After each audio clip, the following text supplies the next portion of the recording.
नमस्कार, बहुत स्वागत है आपका। हमारे आसपास बहुत सारे ऐसे पौधे हैं जिनका तांत्रिक क्रियाओं में या फिर टोने टोटके में प्रयोग होता है। लेकिन आज हम जिस पौधे के बारे में बताएंगे, ये पौधा मनोकामनाओं की पूर्ति करने वाला पौधा है। इस पौधे को साक्षात गणेश जी का स्वरूप या फिर ऐसा समझ ले कि शिव जी का सबसे पसंदीदा पौधा है ये मदार, जिसको हम आक भी कहते हैं। मदार के पत्ते, मदार के पुष्प और जड़, यहाँ तक कि मदार के दूध से भी वशीकरण होता है। आज हम आपको 3 प्रयोग बताएंगे जिससे आप शत्रु पर आप ये प्रयोग कर सकते हैं। शत्रु शांत हो जाएगा, वो बस में हो जाएगा। प्रेमी प्रेमिका लव रिलेशनशिप में परेशानी है या फिर वैवाहिक जीवन में समस्या है तो भी इसका वशीकरण कर सकते हैं। पूरी तरह से सात्विक है, इसमें किसी को हानि नहीं होगा।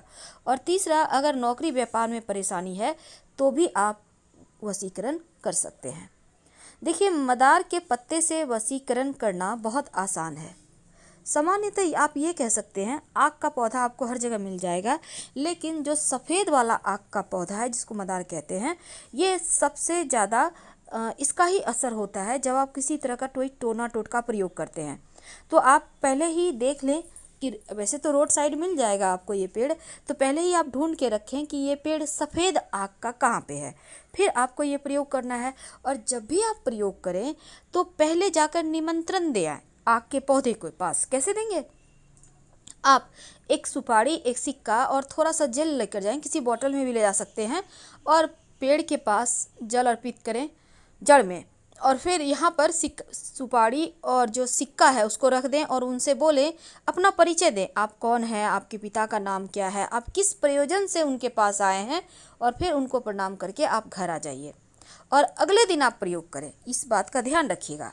तो चलिए देखिए, अब हम एक छोटा सा प्रयोग आपको बताएंगे। कई बार क्या होता है ना, आंकड़े या मदार का जो प्रयोग है कई प्रकार की तांत्रिक क्रियाओं के लिए किया जाता है। तो आज हम बहुत तरह के प्रयोग होते हैं, पर हम आपको कोई बड़ा वाला तांत्रिक प्रयोग नहीं बताएंगे। हम पहले ही क्लियर कर दें, वो जो होता है मारन वाला, वो सब नहीं बताएंगे। सिंपल तरीके से आप शत्रुओं को शांत करें, आप प्रेमी प्रेमिका एक दूसरे के करीब आएँ, बस यही बताएंगे। तो चलिए हम जानते हैं, एक बात जान लें कि जिस घर में, घर के बाहर, बाउंड्री वॉल के बाहर मदार का आक का पौधा होता है, उस घर में कभी भी किसी की नज़र दोष नहीं लगती, नकारात्मक शक्तियाँ प्रवेश नहीं करती। अगर आपके घर के सामने मदार का पौधा है तो आप बहुत भाग्यवान हैं। अब जरूरी नहीं है कि गेट के ठीक सामने हो, आपके बाउंड्री वॉल के आसपास भी हो सकता है। तो ये पौधा का होना बहुत अच्छा होता है, क्योंकि आपके घर में लोगों का तंत्र क्रिया असर नहीं करेगा या फिर लोग कर ही नहीं पाएंगे। लेकिन सवाल ये भी है कि कहाँ पे लगाएं, किधर लगाएं। तो देखिए, उसके भी वास्तु में नियम है। आग का पौधा जो होता है ना, वो भले ही तंत्र क्रियाओं के लिए भी यूज होता है और उसको नष्ट भी करता है, और इसके दूध से भी वशीकरण होता है, इसके पत्ते का भी प्रयोग होता है। तो चलिए, आज हम बहुत सारी बातें करेंगे, लेकिन एक बात खास, मदार का पौधा जब भी लगाएं, घर के मुख्य दरवाजे के बाहर दाहिने तरफ। एक और बात, जब भी आप कोई टोना टोटका करते हैं तो शनिवार को ज़्यादा अच्छा रहेगा करना। और पहली बात, आपको शुक्रवार के दिन ही निमंत्रण देकर आना होगा। आपको एक दिन पहले निमंत्रण जरूर देना चाहिए, ताकि आपकी मन्नत वो सुने, विनती सुने। अब जैसे आप किसी को बुलाने जाते हैं तो पहले से फ़ोन कर देते हैं, ठीक उसी प्रकार। तो सवाल ये है कि आप उनको निमंत्रण कैसे देंगे। देखिए, एक दिन पहले आप जाइएगा, एक लोटा जल, एक सुपारी, एक सिक्का लेकर जल अर्पित कर दें पेड़ की जड़ में।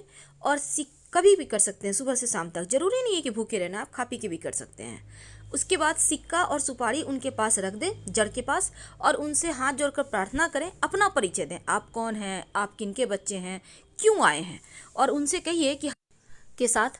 तो सबसे पहले तो आप पहले से निमंत्रण दे के रखिए मदार के पेड़ को, आग के पौधे को।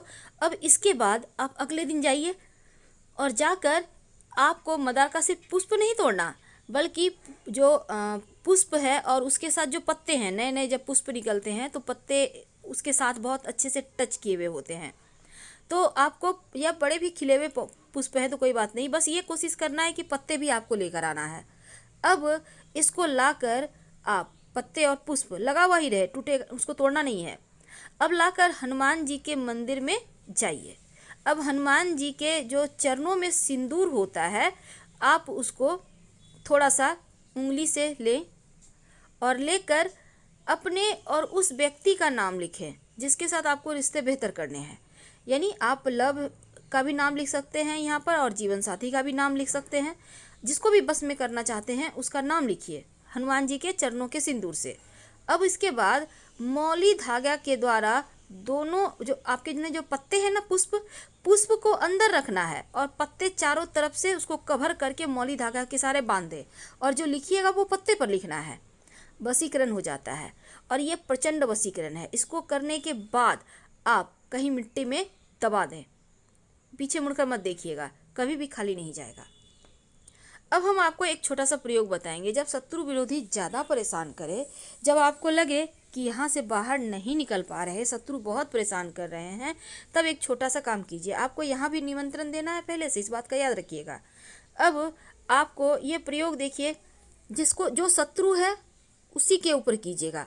आपको सफ़ेद वाला आक का पौधा है, वहाँ पर आप जाइए। अब पत्ते तोड़िए पौधे के और पत्ते से जो दूध निकलता है उस दूध से आक के पत्ते पर शत्रु का नाम लिखिए। यानी कि आक के पत्ते पर, मदार के पत्ते पर ही मदार के दूध से शत्रु का नाम लिखें और फिर इस पत्ते को वहीं पर ज़मीन के अंदर पेड़ के पास ही गड्ढा करके दबा दें और मिट्टी ढक दें। शत्रु बस में हो जाएगा, शत्रु शांत हो जाएगा और आप फिर परेशान नहीं होंगे। वैसे ये प्रयोग एक ही बार में काम करता है। संभव हो तो जैसे ग्रहण होता है, पूर्णिमा है, अमावस्या है, शनिवार है, इन सभी दिनों में अगर ये प्रयोग करें तो वो ज़्यादा असर करेंगे, जल्दी अपना असर दिखाएंगे। ज्योतिष के अंदर यहाँ तक माना जाता है कि अगर आप मदार की जड़ को ताबीज के अंदर रखकर, यानी सफ़ेद मदार की जड़ ताबीज के अंदर रखकर काले धागे में बांधकर गले में या बाह में धारण करें तो आप पर कोई कितना बड़ा भी तांत्रिक प्रयोग किया होगा वो समाप्त हो जाएगा। तो अगर आपको भी लगता है आपके घर के आसपास किसी ने कुछ किया है तो ये प्रयोग कर सकते हैं और 1 महीना के बाद मिट्टी में दबा दें। तो चलिए सबसे अंत में एक खास उपाय। कई बार क्या होता है, आपके ऑफिस में, आपके व्यवसाय स्थल पर लोग बहुत परेशान करते हैं, कई बार घर में भी लोग परेशान करते हैं। तो ऐसे में एक छोटा सा काम कीजिए। आक के मदार के पत्ते से भी वशीकरण होता है, लोग परेशान नहीं करेंगे। तो आपको मदार के पेड़ की जड़ किसी भी शनिवार के दिन थोड़ा सा तोड़कर ले आइए, लेकिन पहले शुक्रवार की शाम निमंत्रण दे आइएगा। और इसके साथ ही एक पत्ता भी तोड़कर ले आइए, आक का जड़ थोड़ा सा और एक पत्ता। अब इसको मदार के जो पत्ते हैं और जड़ है इसको ले आइए। अब इनको पीस लीजिए अच्छे से और फिर किसी मदार के पत्ते को धोकर, यानी कि जो जड़ है उसको पीस लिया, अब मदार के पत्ते को धो लीजिए, उसके ऊपर जड़ को थोड़ा सा घी के साथ रखिए। अब इसका आप तिलक कर सकते हैं, जिसके भी सामने जाएंगे वो बस में हो जाएगा। आप चाहें तो मदार के पत्ते भी पीस लें, मदार का जड़, मदार का पत्ता और थोड़ा सा घी मिक्स करके। ये प्रचंड वशीकरण है। आपके नौकरी रोजगार में भी आपको समस्या नहीं आएगी, कोई भी आपके सामने टिक नहीं पाएगा और ये वशीकरण तिलक है। वैसे तो आप वशीकरण के लिए यहाँ पर आप चाहें तो लाजवंती के पौधे का जड़ भी डालकर, पीसकर डालकर आप प्रयोग कर सकते हैं, इससे भी वशीकरण होता है। तो छोटे छोटे प्रयोग हैं पर इसके असर आपको बहुत लंबे समय तक दिखेंगे। अब देखिए, सफ़ेद मदार की जड़ और पत्ते से जो वशीकरण होता है वो कभी खाली नहीं जाता। तो अगर आप एक छोटा सा प्रयोग करें, जैसे कि एक सफ़ेद का मदार का एक पत्ता तोड़कर ले आए और पत्ते को घर के बाहर कोने में दबा, जब भी कीजिएगा बस चुप रहना है। अब ये नहीं कि बातचीत कर रहे हैं, प्रयोग कर रहे हैं, बिल्कुल ऐसा ना करें। चुपके से करना होता है टोटका, जैसे कोई टोके नहीं, बातचीत ना करें। और शत्रु वाला आप उपाय जरूर कर लीजिए। बस आक के पौधे के दूध से ही लिखना है आक के पत्ते पर और आक के पेड़ के नीचे ही मिट्टी में दबा देना है। और जितने शत्रु उतने पत्ते पर लिखिएगा, एक ही पत्ते पर सारे शत्रु का नाम मत लिखिएगा। आपको तो पता है जब 10 साल पुराना आक का पौधा हो जाता है तो उसकी जड़ में गणेश जी की आकृति बन जाती है। और ऐसा कहीं आपको मिल जाए तो जरूर घर ले आइए और विधिवत पूजा आराधना करें। आपके जीवन में धन की कमी कभी नहीं होगी। लेकिन इसी आक के पौधे की जड़ को अगर आप शिवलिंग पर अर्पित कर दें और फिर इस जड़ को जो स्त्री संतान की चाहत रखती है वो अपने कमर में सफ़ेद धागा या लाल धागा में बांध कर पहन ले तो 3 महीने के अंदर गर्भाधान होता है, संतान की प्राप्ति होती है। तो ये प्रयोग वैसे तो आप किसी भी पुष्य नक्षत्र में कर सकते हैं, नहीं तो किसी भी सोमवार को शुक्ल पक्ष की। तो हम आपसे विदा लेते हैं। जानकारी अच्छी लगे तब लाइक कर सब्सक्राइब करें, अपनों से शेयर करें। धन्यवाद।